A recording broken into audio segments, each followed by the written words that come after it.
What's up, everybody? It's time to talk movies.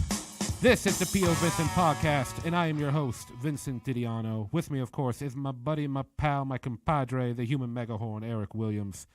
Eric, how's it going, buddy? You forgot relatively obnoxious and often very hungry. Eric, it's good for us to promote ourselves positively to the audience. That way they want to listen to us again. Honest, Vincent. If they knew this information about you, they would flee from whichever device or platform they're listening on. And as a friend, I think it's important to lie when it's necessary for you. Look, I feel like sometimes it's just fair and genuine to portray ourselves as the exploding spaceship in the orbit that we may be.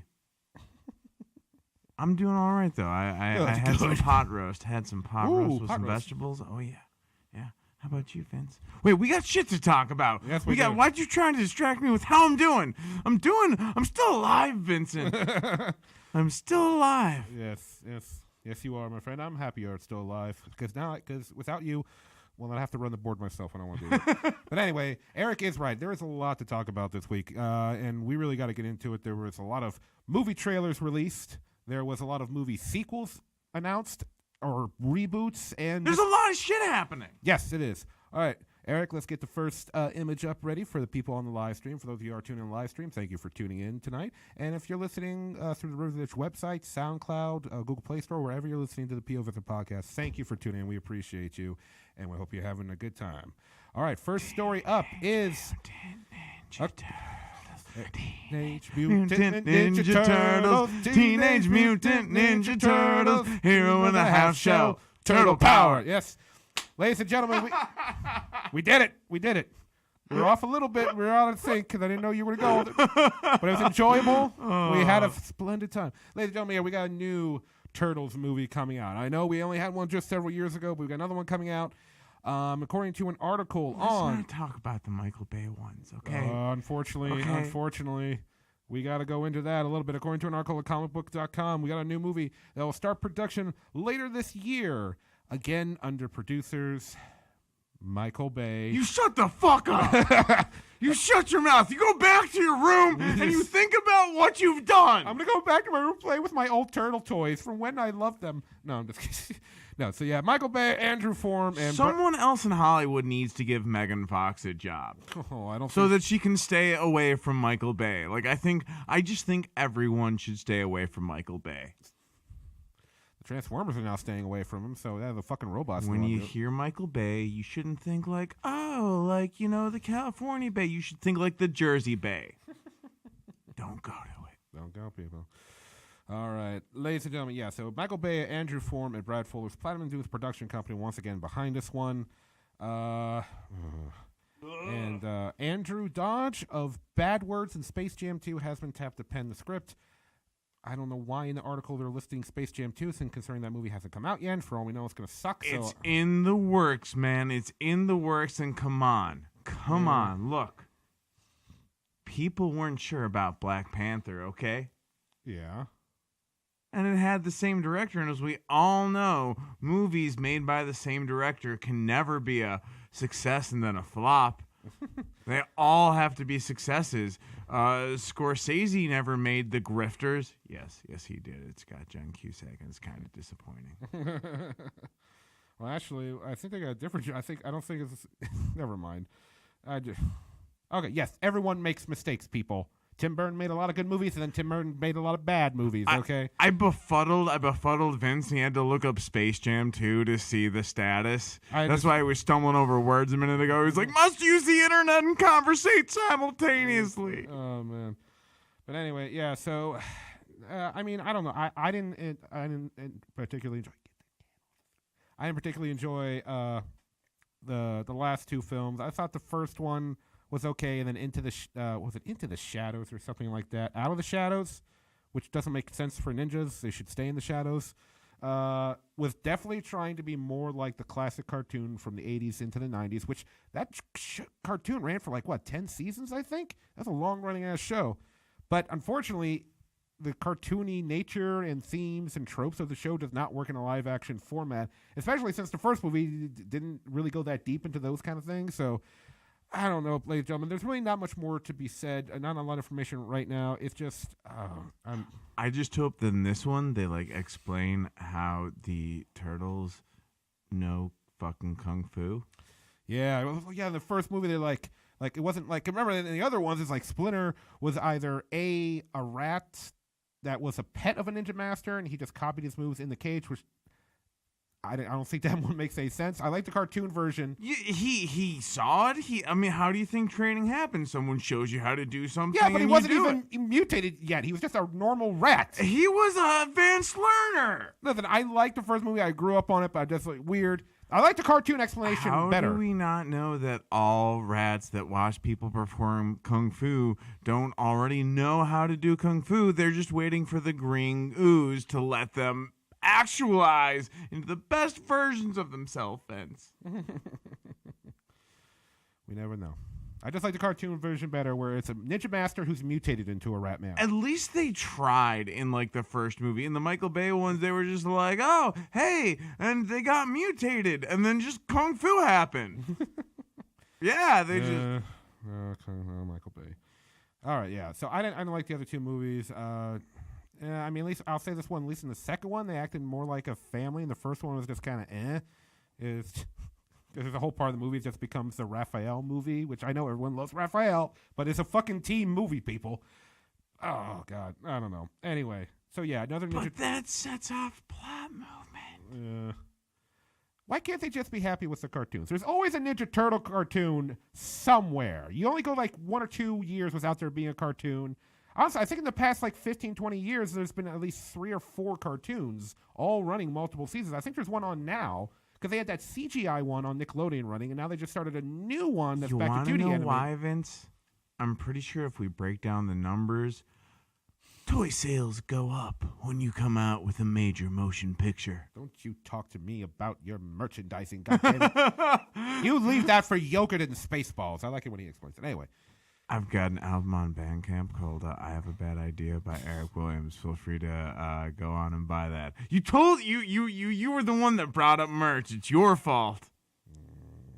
We will speak of this later. Anyway, moving on to the next subject of the night is we had a big trailer revealed tonight, this past week, ladies and gentlemen. One that people have been waiting because there might be some insights to a movie that's coming out before it. Ladies and gentlemen, time to talk about Spider-Man: Far From Home. So a couple years ago, we got the new rebooted Spider-Man movie starring Tom Holland. I saw it with a group of friends. What is the look in your eyes right now? I'm just very excited.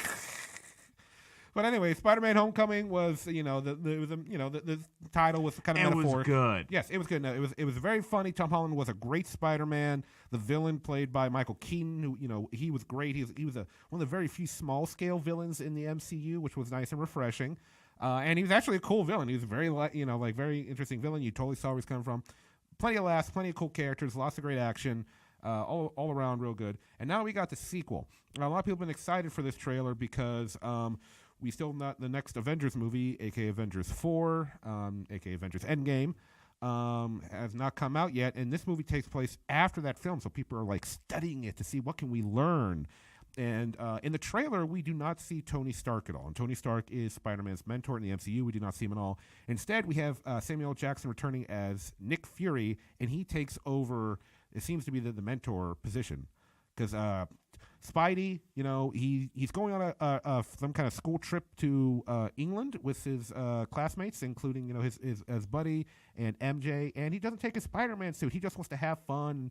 He just wants to be a kid. Exactly, which is consistent with his character that we've seen for the past several films. When we saw him for a little bit in Captain America Civil War, he was a kid. When we see him in Homecoming, kid. When we see him in Infinity War, kid. So they're staying consistent with how a kid would act. He just wants to appreciate existing. Yes. There's other funny moments in the trailer, like apparently, Iron Man's former bodyguard but still right-hand pal, Happy, played by Jon Favreau, is flirting with Aunt May. So everyone flirts with Aunt May in these movies. I know a lot of people don't like that Aunt May isn't old, but I don't give a shit. Marissa Tomei is close to 50. She looks amazing. She's not old enough. She's like, everyone's like, she's supposed to be gray and flabby and stuff, and I'm just like, I like Marissa Tomei, so I don't give a damn. Actually, if we're being honest, that never like, because he's never like my gray knuckle. He's just like Aunt May and Uncle Ben. And it's like, what? They're the same age as your parents, or like what?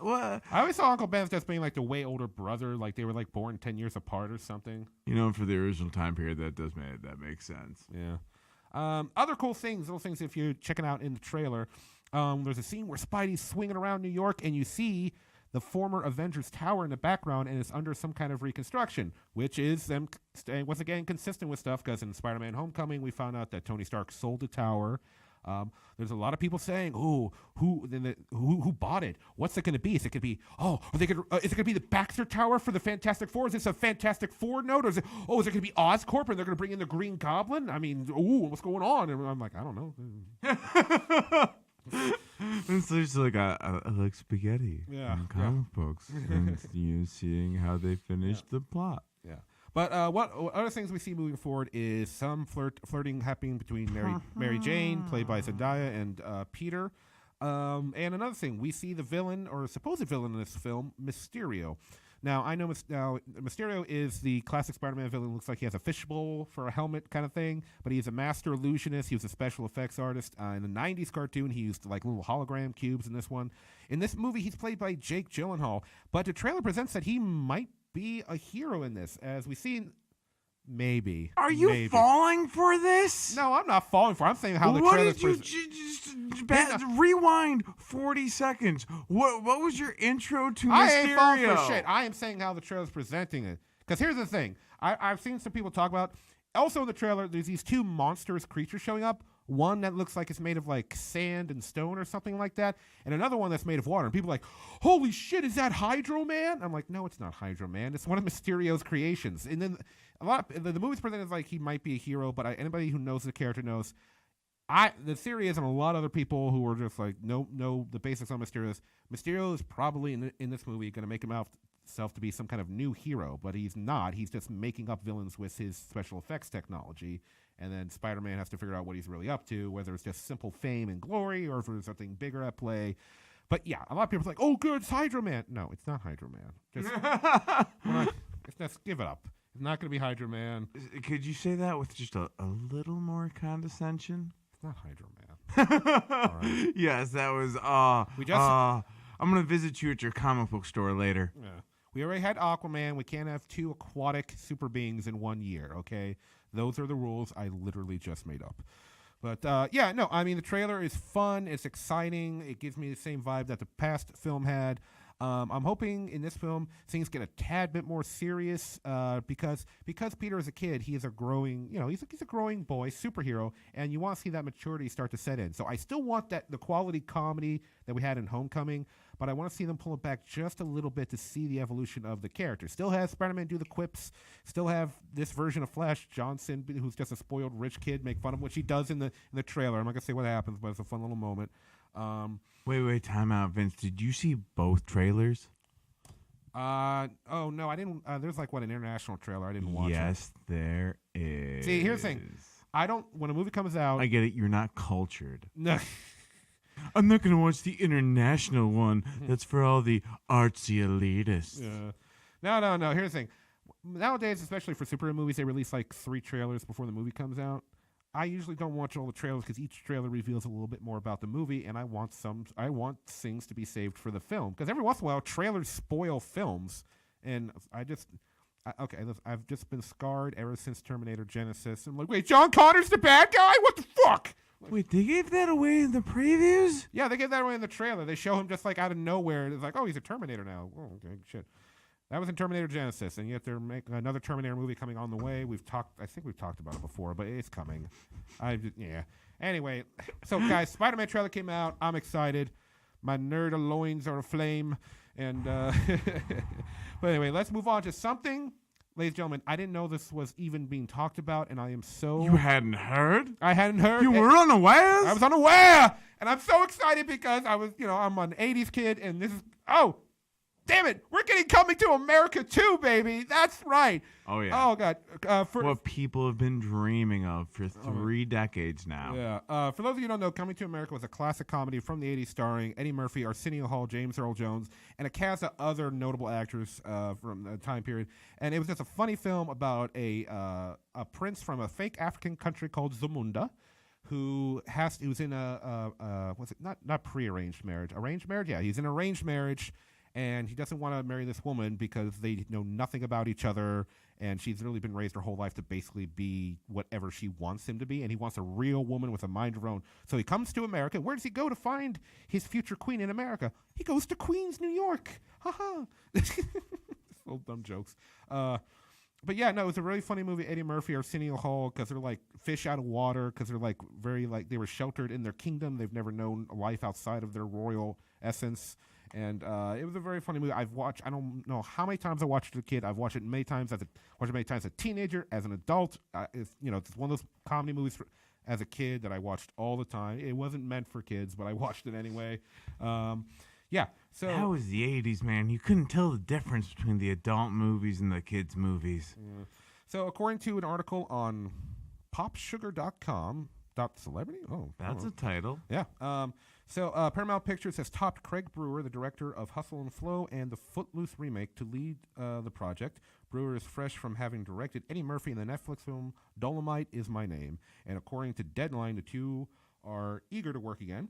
The name of Eddie Murphy's character in the original movie is Akeem. He's a prince. And according to the basic plot is Akeem learns about a long-lost son and must return to America to meet his unexpected heir. Blackish creator Kenya Barris has been tapped to rewrite a script by original Coming to America writers Barry Blostein and David Sheffield, while Murphy will serve as a producer with Kevin Misher.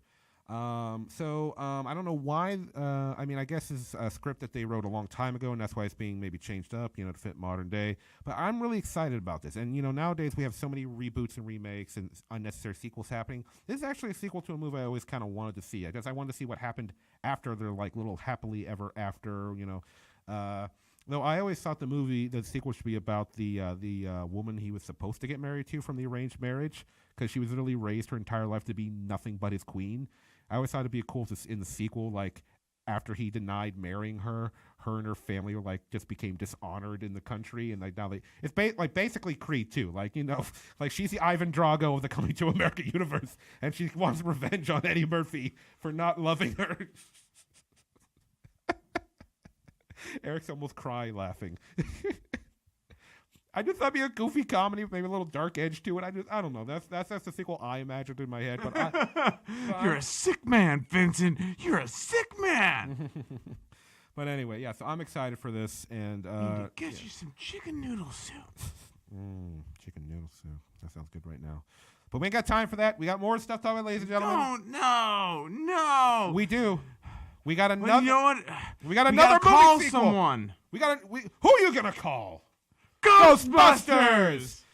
Yes, ladies and gentlemen, we have another Ghostbusters movie on the way. For real, another project that has been anticipated, hoped for, talked about. Yes, ladies and gentlemen, according to an article on entertainmentweekly.com, we have a Ghostbusters 3. Yes, this new movie will be set in the original universe. It will be a sequel to the original films, aka Ghost. It's not going to be a reboot/soft reboot remake like the 2016 movie was. Jason Reitman will direct and co-write on the upcoming film set in the original, directed by his father, Ivan Reitman. And a little quote from Jason Reitman when he was talking about this in an interview. I've always thought of myself as the first Ghostbusters fan when I was 6 years old, visiting the set. I wanted to make a movie for all the other fans. This is the next chapter in the original franchise. It is not a reboot. What happened in the 80s happened in the 80s, and this is set in present day. So that gives me a little bit of hope. We got Ivan Reitman's son, who's, got a bunch of his own credits under his name. He's in the industry. He's done a lot of stuff. What has he done, Vincent? What the fuck has he done? Let me look him up. I had it written down earlier and I lost it. Hold on, motherfucker. Would you say that it escaped out of your brain like a baby on a windowsill? What the Are you talking about that scene in Ghostbusters 2? Of course I fucking am. All right, Get your shit together. All right, he directed Thank You for Smoking, Juno, and was producer on Labor Day and Up in the Air, and a whole bunch of other things. Let's see. Let's go down all his directing He's done credits. some shit. Yeah. See, we'll start from the very bottom. Operation H. In God We Trust, Gulp, Uncle Sam, Consent, Thank You for Smoking, Juno Saturday Night Live episode, The Office, Up in the Air, Young Adult, Labor Day, Men, Women, and Children, Roast Battle. Okay, I'm sold. Yeah. He directed an episode of The Office. Yeah, and then if you Game look, over. Yeah, and then you look at his producing credits. You got The Front Runner. Tully was a movie with Charlize Theron that came out recently. Yeah, no, Whiplash. He was a producer on Whiplash. Yeah, the guy's got a lot of stuff, and the fact that this is part of him. His dad was part of the original. He was on set for the original. He knows what's going on. Now, of course, there is one thing that does concern me, is that this is still Sony Pictures. All right. Spider-Man Into the Spider-Verse was good. That was a Sony animated film, but Sony, I'm still a little shaky. But you know what? I'm gonna be okay with it. There is a teaser trailer online. I'm not gonna talk about it. It's very short, not much, but it's a little something put on your tongue there. And the movie is slated to come out for summer of 2020. So yeah, we got hopefully that to look forward to. I'm trying to say that in a positive manner. I'm just still a little please don't fuck this up. Vince is nervous. Yes, I am. He doesn't think he can trust it. He doesn't think that love is real this time. Anyway, moving on. We got another movie trailer to talk about, ladies and gentlemen. This trailer of another movie I'm very excited for, ladies and gentlemen. John Wick, Chapter 3, Parabellum. So this is another trailer that just came out. You mean it's not just called John Wick? Leave this dog the fuck alone. It should be. The next sequel is like John Wick. He's become a dog walker. He's got 5 dogs with him, and then there's like a robbery, and there's like a shootout, and 5 of the dogs get killed, and he's like, "Why can't I get out of this? Why can't I leave this behind me, Mr. Wiggles?"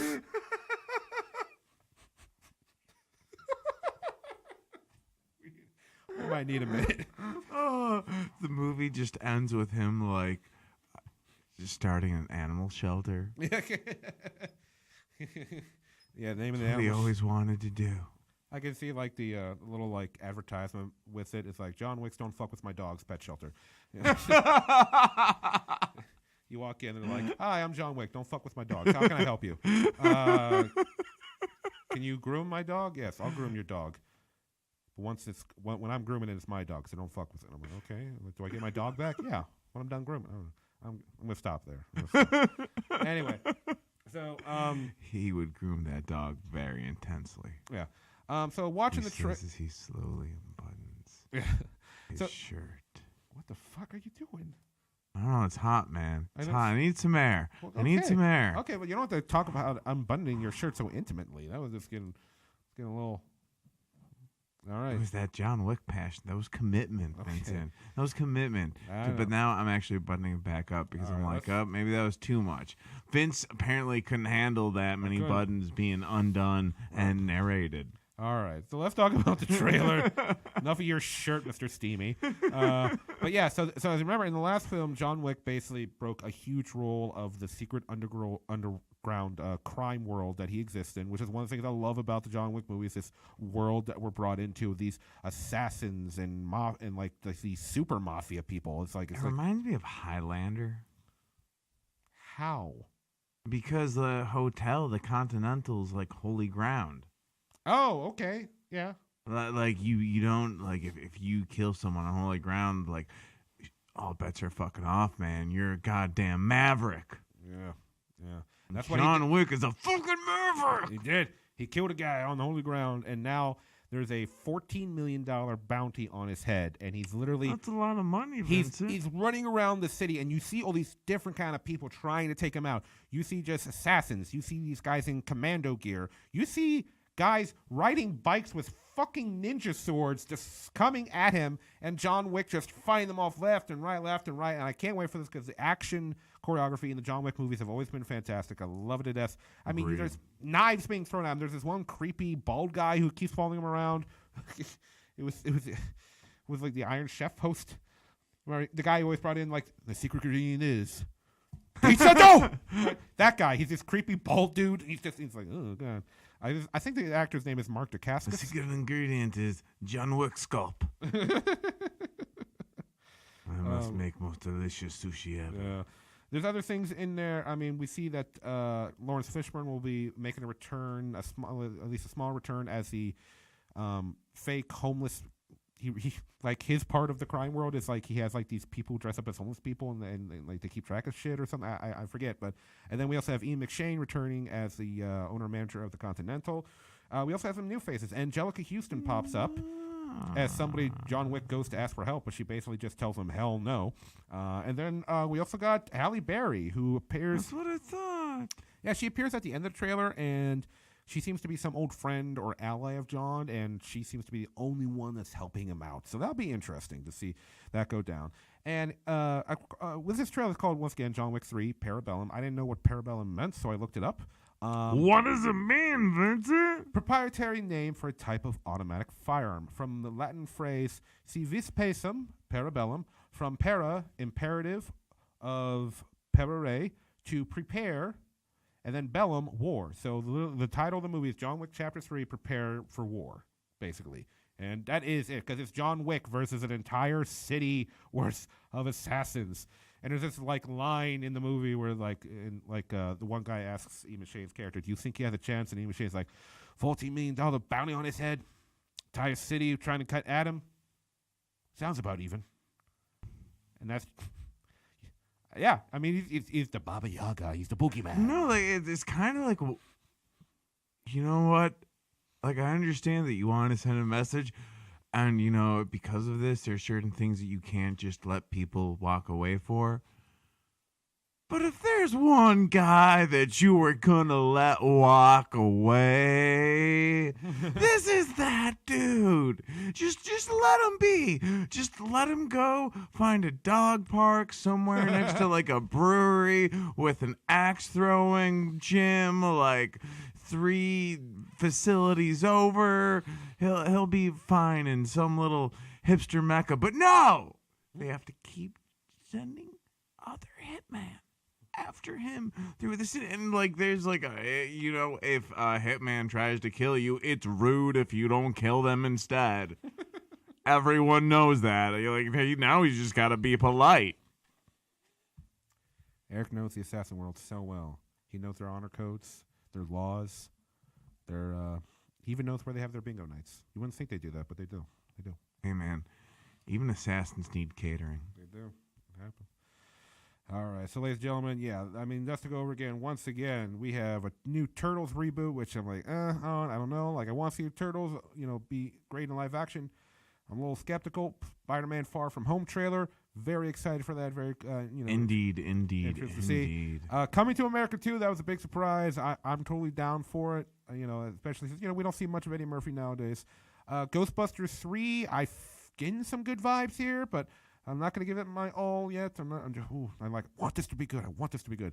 And then you got John Wick Chapter 3 coming out. So, Vincent, right now you sound like a Southside fortune teller. I'm getting some good vibes, but I'm not sure. I think maybe you should go out on a date on a night that ends in day. Oh, man. Well, ladies and gentlemen, we went through a lot quick, and then I really want to get to tonight's movie review. Oh, man. So let's just get right into it. Ladies and gentlemen, I've been excited for this movie ever since the last movie in the franchise. It's time to talk about Glass. This is the Pot glass? Pot? Maybe, because... that would be a twist. That would be a twist that I would not expect. Oh, M. Night, you and your twists.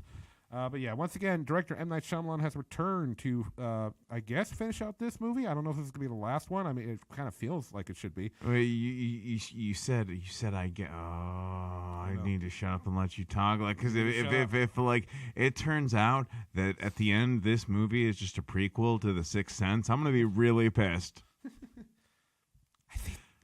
I see dead people. And super people. What? No. Just for those that might not be aware, the very end of the movie that this is a sequel to the very end of Split, it turns out that it's actually a sequel to Unbreakable. Yes. The first movie, Unbreakable, starring Bruce Willis and Samuel L. Jackson. Bruce Willis is a man who survives an unsurvivable train wreck. Everybody else on the train dies, and he survives without a single injury, not a bruise, cut, broken bone, nothing. And it's astonishing. And throughout the course of the movie, he discovers that he has superhuman abilities. When he touches people, he can see if they've done evil things. He has above normal strength. I won't say like Superman level strength, but maybe Captain America-ish, maybe. He's pretty strong. Yeah, but, and he's unbreakable. Like, you cannot hurt him. But he's not Aquaman. No, he's not Aquaman, no. And then it turns out later in the film, sorry, spoilers, the movie's been out for like over 20 years, whatever, I don't give a shit. Samuel L. Jackson is the villain who caused the train crash, and his special ability as well, he's Bruce Willis's opposite. He is very breakable. He has an extreme case of brittle bone disease, and he's broken his bones dozens and dozens of times in the course of his life, but he has an extremely amazing intellect. He is a Lex Luthor level genius. The next movie, Split, which, as Eric explained, was a backdoor sequel to Unbreakable, and that was a great twist in the movie. I loved it. Stars James McAvoy and Anya Taylor-Joy. James McAvoy plays a man who has 23 different personalities in his head, and they have kidnapped some young teenage girls, and they are going to feed him to an emerging 24th personality called the Beast. And when the Beast emerges, it turns out the Beast is a proper name because it has like beastly strengths. It can climb up walls, and even though you can shoot it with a shotgun, it does not go down. So this led into the next movie, which got everyone excited, Glass, as we're talking about tonight. Unbreakable only came out 19 years ago. What did I say, 20? Yeah, you didn't. Oh, no, I was off by a I'm year. being a dick. Yeah, you kind of are. And that's why you're the co-host. Eric's my buddy. But anyway, so let's get into this movie. So once again, I've been really excited because I loved Split. James McAvoy was fucking fantastic in Split. He made each one of those personalities feel distinct. It just wasn't the different clothing he would put on when switching personalities. It wasn't he changed his voice. It was even the mannerisms, his facial expressions, the way he walked around, everything was great. And he brings that back in this movie. All the characters come back. He does Kevin, which is the original personality, the original person. He's got Patricia, the kind of like cult leader female who's like, runs the other personalities to set things up for the Beast. He's got Dennis. He's got Hedwig, which is like the 9-year-old boy personality inside of him. And we see several of the other personalities. We get like Jade and Orwell and Heinrich and Norma.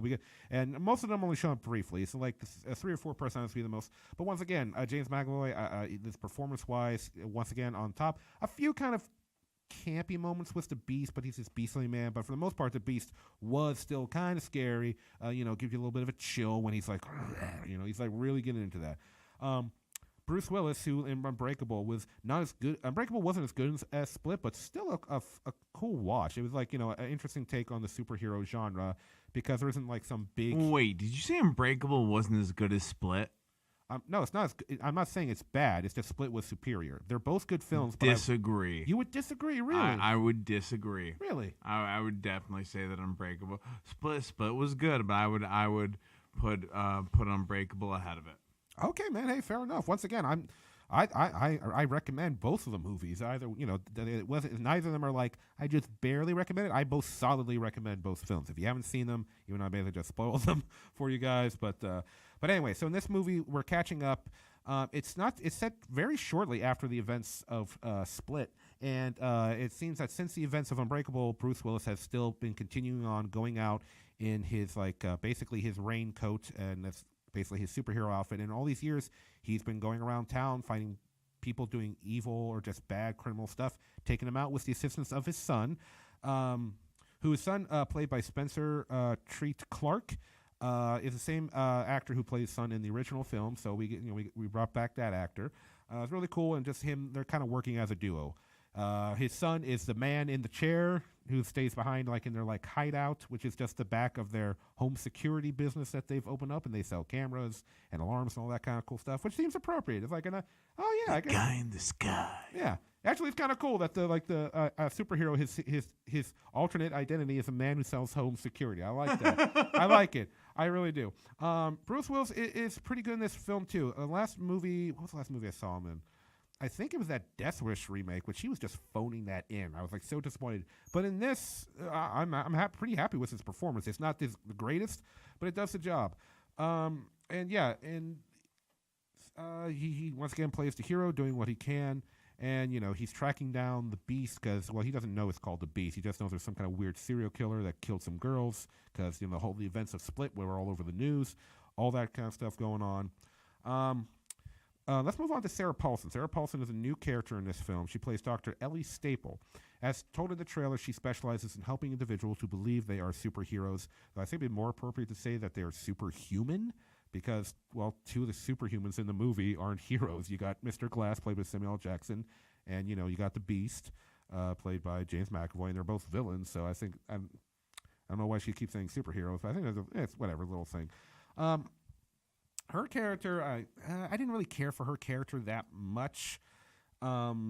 She just kept on, she's trying to convince these people that they're just normal and that there's some kind of hallucination. She brings up, I believe this past trauma in your life is what caused you to do this. And some of you may have, oh, this is what happened to you, and that's why you're seeing these things. And then there's moments in the film where she's, giving them somewhat logical explanations as to what really happened. That what they did wasn't superhuman. It's just well, we examined this and we examined that, so you really didn't do what you thought you did. And there's moments in the film where oh my God, wait, are they all just hallucinating? And in the previous films, we were seeing the world through their hallucinating eyes. The movie actually, for a minute, makes me think that I'm is this going to be this twist at the end of the movie that it's all bullshit? And I'm it better not be, because I'm a fucking nerdy guy. But it got me kind of thinking for a minute. But she does bring up some things that doesn't make any sense, and there's a couple of moments where it's okay, but how do you explain this? There are one, two things they avoid. They don't explain how, and I was oh, well, that would have been a good thing to bring up to try to explain how that happened. But otherwise, her character is just kind of and she makes a couple of decisions in the film. I'm that's not a good idea for a psychiatric doctor to do. So basically, the character, wouldn't seek medical treatment from her. Yeah, no. I mean, some of it's kind of explained later, but we'll get to that. Next up, let's talk about Samuel L. Jackson playing, Elijah Price, a.k.a. Mr. Glass. Unfortunately, he's not in the movie very much until we get about halfway through.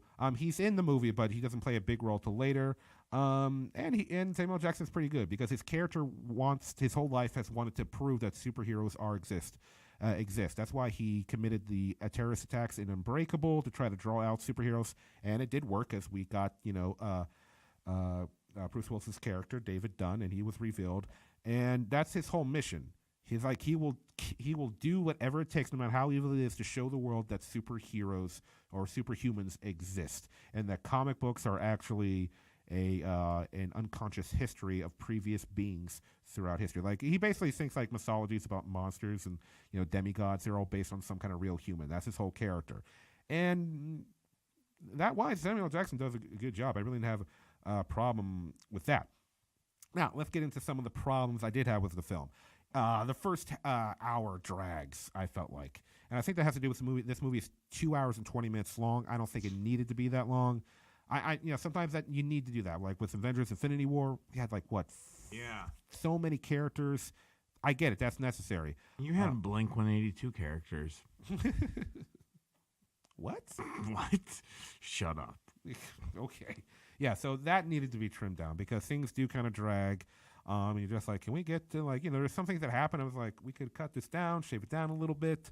And that kind of got me a little bored during that first hour. I was other things. Anya Taylor-Joy, who was the surviving victim in this movie, she comes back and she's really the only kind of character that can kind of get through to James McAvoy's character, and she seems extremely sympathetic with him because she had, James McAvoy's character, he was created by an abusive mother. That's where all the personalities came from which eventually led to his monstrous personality. Anya Taylor-Joy's character had a similar background with one of her parents, so like there's that connection there. She's really the only one that can kind of get through the Beast and to Kevin, who's the original personality. But that's basically all she is there to do. Her character really isn't that much in the film. She's just disappointing. Yes. But Anya Taylor-Joy is a good young actress, so I don't know what other movies she's getting involved in the future. What we got here? She's in a Dark Crystal sequel. What the? So it's a TV series. Okay, whatever. All right, back to Glass. That just threw me for a loop. Is it on Netflix, Vincent? I don't care. Now I'm having trouble finding the actress's name. Mr. Glass's mother shows up again in this film. The previous, it's a different actress. I'm not sure what happened to the other actress. She might have passed away because she was, up there in age in the previous film, and it is 19 years later. The new actress playing his mom is a younger woman in old age makeup, and I could tell. I didn't even look. I was like, when she first appears in the film, I was like, what's wrong with her makeup? Something wrong with around her mouth. And I was like, that's a young woman in old age makeup, isn't it? And throughout the rest of the movie, I'm looking at the character. She keeps popping up. And I'm like, that's a young woman in old age makeup. And it just really popped out to me. I'm just like, oh, what the hell? Okay. So that was a bit distracting for me. Then, as with any Shyamalan movies, we've got some reveals. I'm not going to say what they are. One was kind of a classic comic book reveal involving the villain, and I was like, oh, I like that. That's like classic comic book stuff. That's really cool. And the other reveal kills the end of the movie. It just killed it for me. It was like this thing that I was like, what? What now? This now? What? I'm like, wait, you mean that M. Night Shyamalan had like a decent film going and then found a way to disappoint you? He had an okay film going, and then this happened. When I say that first hour drags, Did you see what he did to The Last Airbender? Never trust Shyamalan. I was giving him some credit because he did that goofy movie, The Visit, which some people liked, some people didn't like, but other people were like, yeah, it's one of the better movies in years. And then he did Split, and I was like, that was fucking awesome. And I was really hopeful. But this reveal, and it's not the twist. There's a twist in the film. It's not even the twist. Which, by the way, I'll just say it out there. The twist saw it coming a mile away. And that's not me trying to brag or act smart. I would honestly be so surprised if I was the only guy, only person in the theater tonight that saw that twist coming. I'm not going to say what the twist is because I don't want to throw out spoilers for this new film. But I was like, oh, really? Oh, I'm so surprised. You got me, M. Night. Oh, no, shut the fuck up, M. Night. God damn it. And this is why I didn't see this movie. Yeah, and the reveal that it's just, God, I want to talk about it. I want to talk about it so badly, but I don't want to get into. Ooh, I might throw out a spoiler warning. I don't know, Eric. What do you think? And we haven't done a spoiler. Do it. Spoiler warning for the end of the film. Here's it goes. Spoiler warning. If you don't want to. Turns out Sarah Paulson's character is part of a secret organization that has lasted for over 10,000 years and is aware of the existence of superhuman beings, and they keep it secret from society by either trying to convince the people that they're just crazy, or if that doesn't work, they fucking kill them. They kill the Beast with a rifle shot. They drown Bruce Willis's character, the hero of the fucking movie. They just drown him, and I'm just like, are you fucking? And it comes out of nowhere. It really comes out of nowhere, and all of a sudden, like, they're signaled by, they all have like this little 3-leaf clover tattoo on their wrist, and I'm just like, it just comes out of nowhere. It was just like M. Line was writing the script, and he was like, how can I end the fight between the Beast and the Overseer, Bruce Willis's superhero character name? And it's just like, oh, Sarah Paulson's part of a secret society, and they kill him because they're left with no choice. I'm like, fuck you, brah! What the hell? It hurts the movie so much. It just ruins the ending. Anything after that, I just couldn't give a shit about. I'm like, are you fucking kidding me? What happens to Samuel Jackson and Audrey What's-Her-Face? Audrey? You mean, who? Anya Taylor-Joy? Yeah. Okay, Anya Taylor-Joy is her character just fine. She holds James McAvoy's character dying in his arms because the original personality, Kevin, is able to, like, push the other personalities aside and die in her arms. So he dies as himself. He doesn't die as the Beast. Does she have superpowers? superpowers? No, she doesn't have any superpowers. Bullshit. Yeah, the only 3 characters in the movie that have superpowers are James McAvoy, the Beast, Mr. Glass, and the Overseer. And it's just like, you just fucking kill Bruce Willis' character. And I'm just like, I'd be fine if he died, but just have like a better, more making sense.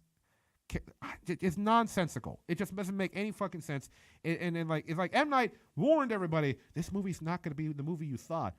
Yeah. Okay, fine. I wasn't expecting that load of horse shit. Oh God, I need to break something. It just pissed me off so much. It's like just out of nowhere.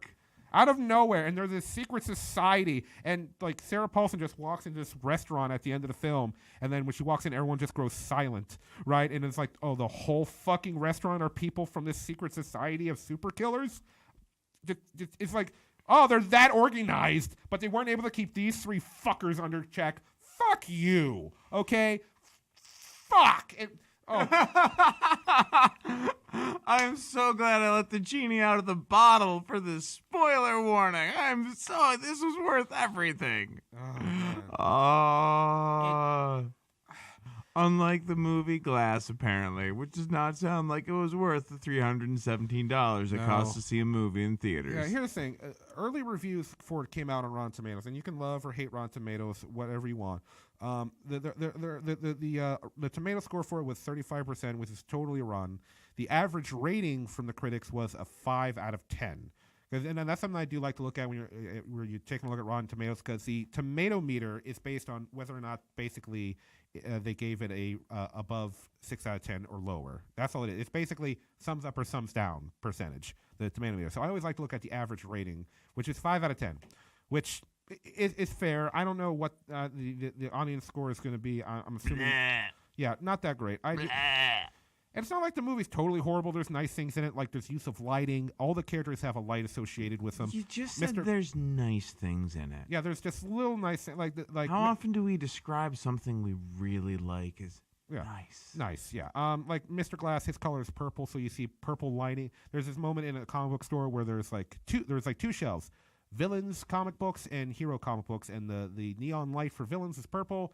The neon light for hero is green. Green is Bruce Willis's character color, and then the Beast's color is yellow. So you see these colors pop up in certain scenes, whether it's like the lighting or the paint on the walls, and just it's so that's little nice little touches there. But it's just the fucking end. Oh my god!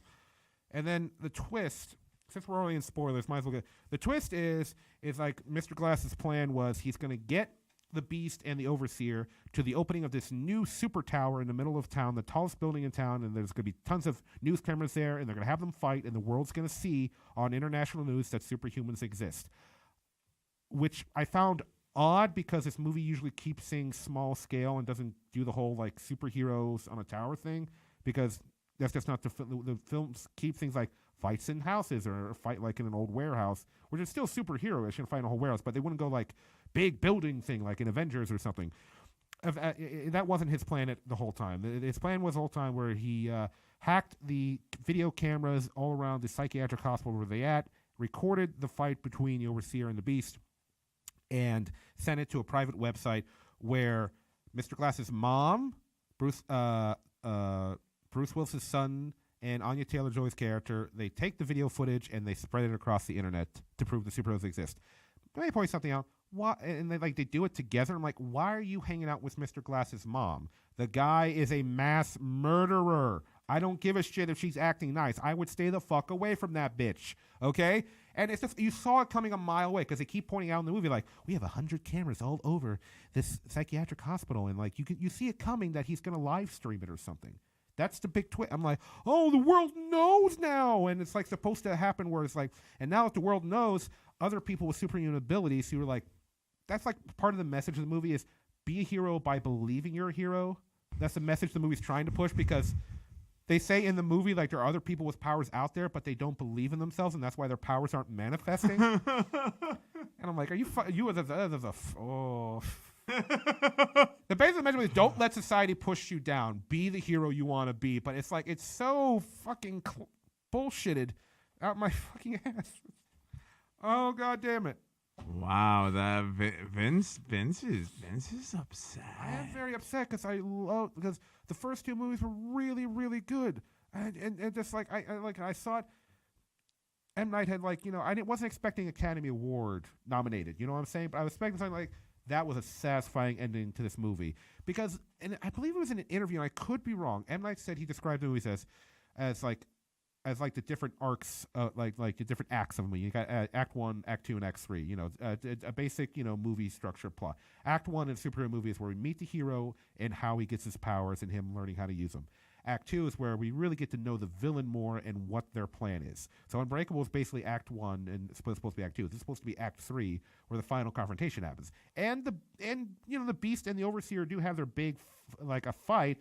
It's still small scale because once again, this isn't like Marvel level where they're jumping off buildings or they're blasting each other with laser beams or like they can knock a giant fortress sky whale out of the sky with a single punch or something like that.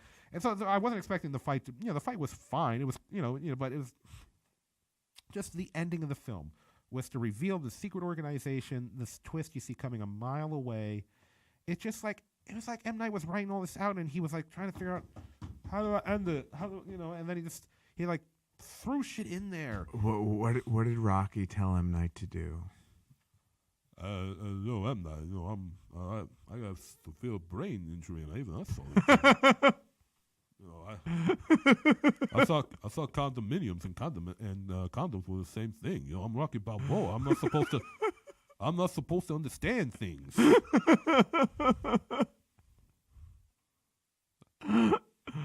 I like that.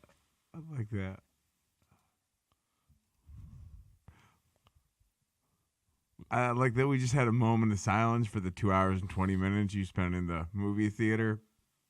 I've been really great, just Rocky. Bruce Willis, he's getting his ass kicked by the Beast, and then Rocky comes in. I'm here to help you. This is going to be the fight of my life. Let's go, Mr. Beast.